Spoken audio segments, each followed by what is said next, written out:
Bueno, comenzamos la grabación de otro vídeo. En este caso vamos a hablar de los aldehídos de la acetona, ¿de acuerdo? Que son dos compuestos, dos grupos funcionales, el grupo funcional aldehído y el grupo funcional cetona, y por tanto los compuestos que formarán parte de la serie homóloga de los aldehídos y cetonas, que son derivados de lo que se conoce como el grupo carbonilo, que ahora veremos, ¿de acuerdo?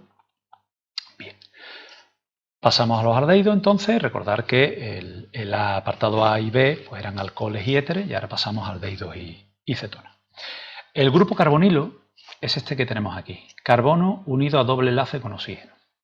Lo que pasa es que vamos a ver dos opciones, y es que el carbono esté unido a doble enlace con oxígeno a un enlace sencillo con hidrógeno y unido a esqueleto carbonado, este guión que tenemos aquí, que representaría la unión o el enlace con el esqueleto carbonado, o como veremos en la cetona, en unos minutos, que por otro lado esté unido también a esqueleto carbonado. Pero el grupo carbonilo es este que tenemos aquí, carbono, doble enlace, oxígeno. Como normalmente nosotros vamos a utilizar la fórmula semidesarrollada, a ese grupo funcional lo vamos a representar como está escrito aquí. Fijaros, ponemos CHO. ¿Por qué ponemos CHO? Para distinguirlo del grupo OH, de los alcoholes. ¿Vale? Recordad que cuando yo pongo OH tengo el grupo alcohol, cuando pongo CHO tengo grupo aldehído. ¿De acuerdo? Entonces estas cosas hay que irlas aprendiendo, sobre todo cuando se van aplicando. Y hay que tener mucho cuidado de no confundir, cuando nos encontremos esto en un esqueleto, el grupo alcohol con el grupo aldehído. ¿De acuerdo? En este caso, el grupo aldehído. ¿Qué ocurre con el grupo aldehído? Que tiene una particularidad que veremos también con los ésteres, no con los éteres, con los ésteres y con los ácidos carboxílicos, y es que tienen que ir siempre al inicio y al final de una cadena carbonada. ¿Por qué? Pues porque solamente un carbono que está en un extremo puede unirse a doble enlace con oxígeno, a enlace sencillo con hidrógeno, es decir, gastar 3 de sus enlaces, y el último gastarlo para esqueleto carbonado. ¿De acuerdo? Solamente puede ir en los extremos. Para nombrarlo vamos a utilizar un sufijo, el sufijo al. Recordemos, ano, eno, ino para alcanos, alquenos, alquinos, ol para alcoholes, ¿de acuerdo? Y al para los aldehídos. Entonces, aquí tenemos los dos primeros aldehídos. Fijaros cómo se está representando la fórmula semidesarrollada de este compuesto, HCHO. ¿De acuerdo? Este hidrógeno es del grupo aldehído y este hidrógeno está unido a cadena, ¿vale? Pues metano será metanal y el de 2 átomos de carbono, CH3, CHO, etano, etanal, ¿de acuerdo? Como veis, pues el grupo aldehído, en este caso va en el carbono que está y en este caso hay dos extremos. Pues aquí tenemos el de 3 carbonos sería propanal, el de 4 carbonos butanal, el de 1, 2, 3, 4, 5 carbonos con 2 aldehídos, fijaros los dos en los extremos, pentano, dial, hay 2 aldehídos, pues pongo dial, ¿de acuerdo? No hay que subrayarlo, lo he subrayado para recalcarlo, ¿vale? Pero lo importante es que si os habéis fijado en ningún momento os he dicho tenemos que enumerar y ponerle el localizador, no. Hemos metido varios átomos de carbono y en ningún momento hemos dicho que hay que poner localizador. ¿Por qué? Pues porque si yo digo pentano dial, un grupo aldehído va en un extremo de la cadena y el otro va en el otro extremo. Uno va en el 1 y otro va en el 5. Entonces, como uno va en el 1 y otro va en el 5 y van a ir siempre ahí, pues no tengo que decir dónde va. Igual que en el butanal, va a ir en el 1 siempre. Entonces, no es necesario indicar dónde va el grupo aldehído. ¿Por qué? Porque el grupo aldehído va siempre en el carbono 1, que es un extremo de la cadena. ¿De acuerdo? Bien. Vamos ahora cuando tenemos, por ejemplo, dobles enlaces o tenemos radicales sustituyentes, ¿de acuerdo? Aquí tenemos un compuesto. Aquí tengo representado el grupo aldehído. Fijaros que el grupo aldehído está representado aquí de una forma un poquito más rara, ¿vale? Se puede poner CHO o CHO hacia afuera, cuando es el primer carbono. Por eso normalmente yo cuando represento un aldehído suelo ponerlo siempre el aldehído al final de la cadena. Pues suelo poner el aldehído CHO, ponerlo al final porque queda más sencillo. Pero también se puede representar así. Entonces recordemos que el carbono 1 es siempre el del aldehído.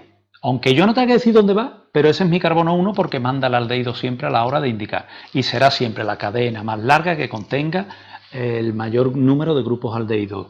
Y si no, nos fijamos en la insaturación, etc. Siempre vamos a seguir la misma norma. Entonces, en este caso, el esqueleto carbonado principal será 1, 2, 3, 4, 5 carbonos. Podríamos haber cogido este, pero es simétrico a este, con lo cual daría igual uno que otro. Y ahora lo nombramos. Fijaros, tengo un metilo y tengo un doble enlace. Entonces, sería 5 carbonos pentano. Como tiene doble enlace, penteno. Como tiene aldehído, pentanal. Pero claro, el doble enlace le tengo que meter el localizador porque fijaros, aquí está en el carbono 2, pero la pregunta no es si está en el carbono 2, la pregunta es si podría ir en otro carbono. Y efectivamente este doble enlace podría haber estado aquí, podría haber estado en el 3, o podría haber estado aquí, en el 4. Entonces, si el doble enlace puede ir en más de un sitio, hay que poner dónde va. En este caso, en el 2. Y evidentemente con el radical pasa exactamente igual. El metilo podría haber estado en este carbono, o en este carbono, ¿de acuerdo? Con lo cual, si lo puedo cambiar de carbonos, tengo que decir dónde va. Entonces sería 4-metil unido al nombre del esqueleto carbonato principal, pentano, como tiene doble enlace, y terminado en al porque tiene aldehído. ¿De acuerdo? Siempre unido. La terminación al siempre va a ir unida porque no hay que indicar dónde va. Aquí tenemos otra representación. Yo lo escribo, repito, aquí está escrito, se podría haber puesto, repito, CHO o OHC como he puesto aquí. Cuando está aquí en este extremo se pone CHO. Y fijaros que este CH3, que es el radical, aquí está metido entre paréntesis. Siempre que veis CH, CH2, C y un paréntesis detrás, quiere decir que lo que tengo entre paréntesis es un radical que está unido a este carbono de aquí, al que tiene delante. Lo digo porque este compuesto, que yo lo veo muy bien aquí desarrollado, lo tengo escrito en línea. Fijaros, CH3, CH2, CH y entre paréntesis un CH3, ¿por qué? Porque tiene ese carbono unido a un CH3, CH y un CH2 y un etilo, perdón, unido al CH y luego el aldehído. Numeramos carbono 1, 2, 3, 4, 5, este es el esqueleto más grande, pues nada. El aldehído no hay que decir dónde va, pentanal, no hay problema, y ahora los dos radicales, metilo y etilo, delante por orden alfabético, como ya sabemos. O sea que la norma se mantiene exactamente igual, 2-etil, 3-metil, pentanal. Pasamos ahora a los derivados aromáticos. El primer aromático que nos encontramos es el benceno con el grupo aldehído. ¿Veis? Carbono, hidrógeno, oxígeno. ¿Vale? A este compuesto se le llama benzaldehído. Y lo más habitual es encontrarlo, los que ya nos hemos encontrado con los alcoholes o con los aromáticos, los disustituidos. Entonces, el carbono 1 va a ser siempre el carbono donde está el aldehído. Y el carbono 2, 3 o el 4 va a ser el del otro sustituyente. ¿Formas de nombrar? Pues muy sencillo. O usar el localizador, si está adjunto en posición contigua, el 2, 2-bromobenzaldehído. Si está en posición 3, 3-metilbenzaldehído en este caso. Y si está en posición 4, un cloro, 4-clorovenzaldehído. Ahora bien, lo más sencillo es utilizar los prefijos orto, meta y para. Aquí hay un error por mi parte. Tiene que aparecer aquí una P, ¿de acuerdo? Para indicar si está en posiciones 1, 2, 1, 3 o 1, 4. Entonces, orto-bromobenzaldehído, M-metilbenzaldehído y para, aquí tendría que aparecer una P, para clorovenzaldehído. Pasamos ya a la acetona. Entonces, el grupo funcional cetona, aquí lo tenemos, es el carbono unido, el doble enlace con oxígeno, y que tanto a un lado como a otro tiene esqueleto carbonado, que puede ser el mismo o puede ser distinto. ¿Qué diferencia hay inicial con los aldehídos? Bueno, tienen una muy común, que tienen el grupo carbonilo, carbono unido a doble enlace con oxígeno, pero que nunca va a ir a un extremo, porque si tenemos carbono a un lado y carbono a otro, nunca puede ir a un extremo. ¿Cómo se nombra? Bueno, pues el primero que nos encontramos es este, fijaros. Es el primer compuesto orgánico perteneciente a la serie homóloga de las cetonas es el de 3 átomos de carbono. ¿Por qué? Pues porque tenemos que tener como mínimo un carbono a la izquierda y otro a la derecha. ¿Cómo se nombran? Pues hay dos formas. La terminación en el caso de las cetonas es ona. Entonces, en este caso, el nombre de este compuesto sería propanona. 3 átomos de carbono, propano, y como tiene el grupo cetona que se representa CO, ¿vale? CO en línea, sería propanona. A este compuesto también se le conoce como acetona, ¿de acuerdo? Es un compuesto muy conocido porque es un líquido que se utiliza para quitar el esmalte de la uña, la acetona, ¿de acuerdo? Pues este compuesto que tenemos aquí, la propanona, también se conoce como acetona. Y este de aquí abajo se llama butanona. He puesto un ejemplo, un par de ejemplos de compuestos en el que no hay que indicar dónde va la acetona. Veremos cómo sí hay que indicar dónde va.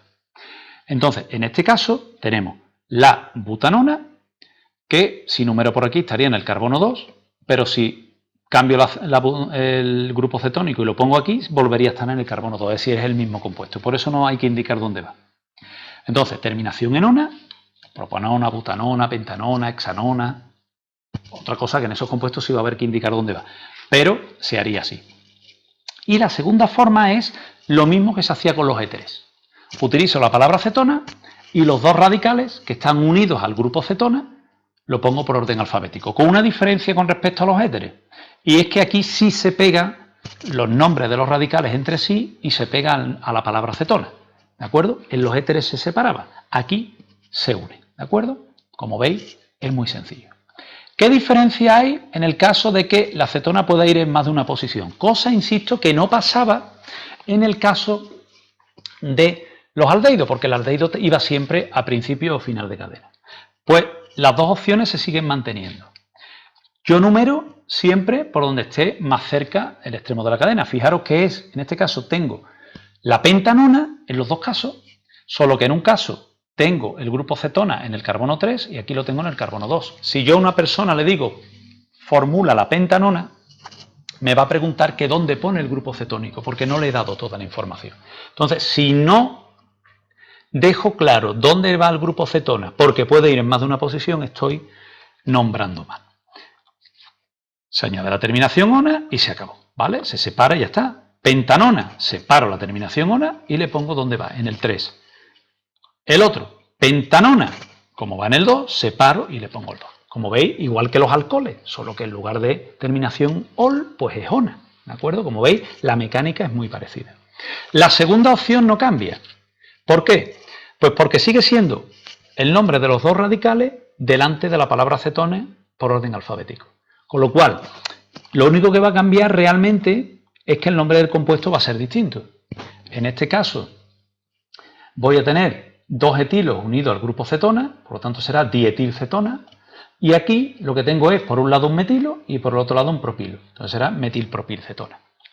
Ya está, ¿de acuerdo? Pero la mecánica sigue siendo exactamente la misma. Bueno, y para finalizar, vamos a ver un par de ejemplos y vamos a ver los derivados aromáticos o algún ejemplo de aromático de cetona, pero muy sencillo. Bueno, aquí tenemos un esqueleto. Recordar que aquí os vais a encontrar CO seguido, ¿de acuerdo? Pero lo he representado así para que se vea que es grupo cetona. Numeramos siempre por donde me dé el localizador más bajo. Aquí hago igual, ¿vale? La única diferencia es que si yo cojo como esqueleto carbonado este, que es el que tengo, según el grupo cetona, aquí estaría en el 2 y aquí en el 5 y por aquí estaría en el 2 y en el 5, que es el que manda a la hora de numerar el grupo cetona. Y como los fenilos están los dos en los dos extremos, es una molécula totalmente simétrica. Con lo cual, si es simétrica, puedo numerar por donde me dé la gana. Y he seguido, a la hora de numerar, la izquierda-derecha, como podéis haber numerado de derecha-izquierda. ¿De acuerdo? Aquí no. Aquí el grupo cetona está en el 2 y por aquí, si empiezo a numerar, está en el 5. Por lo tanto, evidentemente, numero por aquí. ¿Cómo se nombraría? Muy sencillo. 6 átomos de carbono, hexano. Como tiene grupo cetona, hexanona. Como hay que decir dónde va, porque la cetona podría haber estado en este carbono, por ejemplo, o en este, pues tengo que separar la raíz y meterle el localizador. Hexandosona. Y delante, por orden alfabético, si hay más sustituyentes, en este caso el nombre del radical, que es el metilo, que va en el 5 como podía haber ido en este o podía haber ido en este. Entonces, si yo el metilo puedo tenerlo en otro carbono del esqueleto carbonado y el nombre cambia, su localizador cambia, entonces hay que ponerlo, 5. Y en este, pues pasa exactamente lo mismo. El esqueleto principal, hexano, como tiene grupo cetona, hexanona, como tiene dos grupos cetónicos, diona, como hay que poner tanto localizadores como grupos cetónicos, 2, 5, como veis aquí, ¿vale? Y luego delante, por orden alfabético, los radicales, pero como en este caso es el mismo, que es el fenilo, fenil, como hay dos, pongo di, y como hay que decir tantos localizadores como sustituyente tenga, pues en el 1 y en el 6, ¿de acuerdo? Bien, para finalizar, nos vamos a los derivados aromáticos. En este caso, tendríamos el grupo cetona unido a un anillo de benceno y en este caso un metil, pues sería fenilmetilcetona, ¿de acuerdo? En este caso, pues tenemos un etilo con un fenilo, pues etilfenilcetona, es decir, nombro los dos radicales por orden alfabético. En este caso, para que sea aromática, uno de los radicales tiene que ser el anillo aromático y luego la palabra cetona. Y aquí tengo, como tengo dos fenilos, pues sería la difenilcetona. ¿De acuerdo? Como veis, en lo que es nombrar aldehídos por un lado y cetonas por otro, las terminaciones al, ona, y en el caso de la cetona, una segunda forma de nombrar a semejanza de los éteres, solo que utilizando la palabra cetona y que los nombres de los radicales se unen, es muy sencillo. Y lo importante, repito, que estamos viendo en cuarto es que sepáis identificar los compuestos, que cuando veáis el CO en la estructura identificáis que es cetona y cuando veáis CHO en la fórmula, pues sepáis identificar que es el grupo aldehído y después aplicar las normas para nombrar, ¿de acuerdo? O para formular en el caso de que nos den el nombre, ¿de acuerdo? Bien, pues finalizamos el vídeo.